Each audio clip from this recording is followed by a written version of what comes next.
Business Day has reported on allegations of VAT fraud and accounting irregularities at a Spar corporate-owned store, claims which Spar strongly disputes. To tell us what's behind the story, I'm joined by Business Day journalist Nompilo Zulu.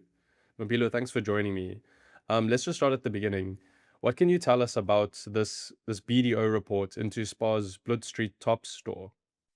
Patrick, thank you for having me. I think it's important to firstly understand who Sayed is. Amaan Sayed is a businessman with interest in the FMCG sector and interest, of course, in the forecourt sector.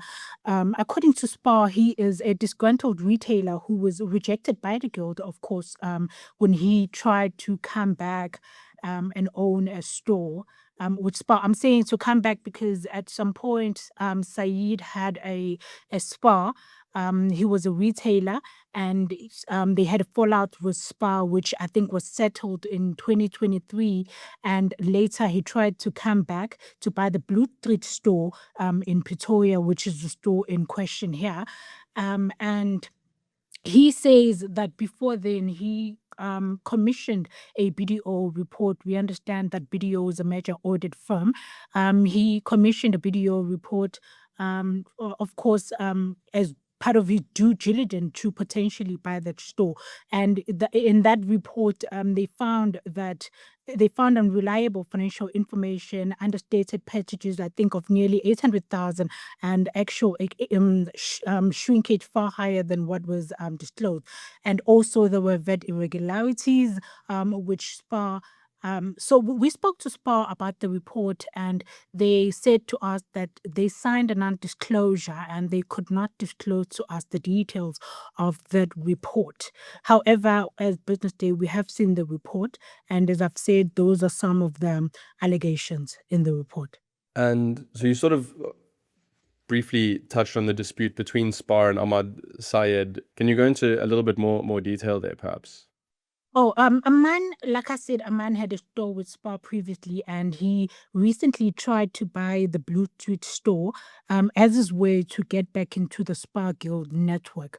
And he was rejected, I think, in March this year, because there were some, I think, irregularities that the business found on his part, and they were uncomfortable doing business with him, right? And so he was rejected, and thereafter, I think in April, he laid a complaint against the SPA chairperson Mike Bosman with regulators, including the JSC, the South African Institute for Chartered Accountants, and SPA's own auditors, the PwC, to name but a few.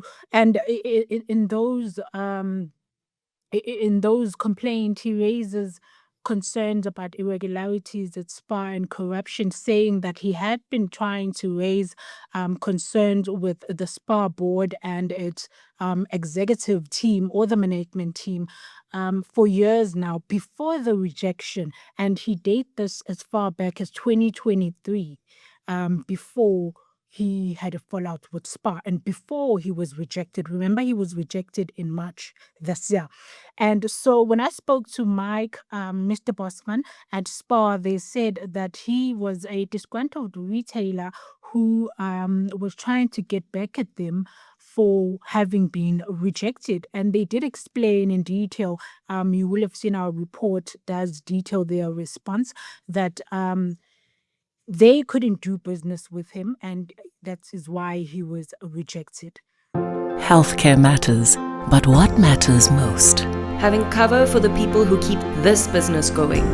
Bonitas is there for you when it counts. Bonitas, medical aid for South Africa. Visit bonitas.co.za and find your plan. And so, aside from the dispute, obviously the findings of that BDO report, how serious are those findings? What did they uncover? It states that there were understated purchases of nearly 800,000, actual shrinkage far higher than what was disclosed, VAT irregularities. Specifically, it says that the store had undeclared output sales and over-declared input expenses, which means it was shortchanging the tax authority. The BDO also flagged stock price manipulation and the rolling over of stock to hide losses as key risk. And you will understand that Spar is a listed Spar is a listed company, and governing failures at listed companies are not abstract. I mean, it raises flags. They affect ordinary South Africans. I would imagine if your retirement fund owns shares in Spar, you would also be affected. And beyond the money, this raises the questions about whether South Africa's corporate governance framework works in practice and not just in paper. Start your day a step ahead. Biz News Insider.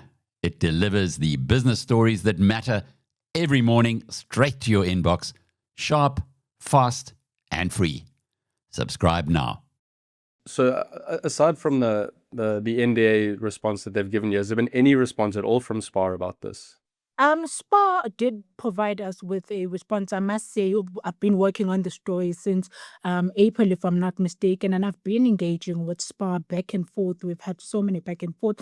They provided us a detailed written response, which is reflected, of course, in our reporting. They, of course, rejected all the allegations. They say that they also conducted their own internal review, which found no irregularities. And they maintain that the BDO findings relate only to one store out of a network of, I think, about 50 corporate stores. And then what happens next now that these complaints have been filed with the JSC, with Saica and CIPC? What could the consequences look like for Spar? And I think in particular, Mark Bosman, you've mentioned as their chair. Patrick, for now, I think we just need to wait for the regulators, which Sayed raised his complaints, and hear what the findings are. We do know, however, that Spar had vowed to back Mr. Botman. On the legal front, Spar, I think you will have seen in the article, has threatened defamation proceedings against Sayed and saying that he needs to destroy some of the material that he had, including the BDO report. But his lawyers have rejected the demand, arguing that the material is relevant to potential wrongdoing, of course, and raises matter of public interest. So the investigation is continuing, and on my side, of course, I do have an interest, and I will be continuing to find more on this story. I'm not sure what's yet to come out. Like I said, I think we need to wait for the regulators for now. Nompilo Zulu is a journalist at Business Day. You can find her full report on biznews.com as well as on Business Day. And obviously, we'll also be keeping tabs on the report. Nompilo, thank you so much.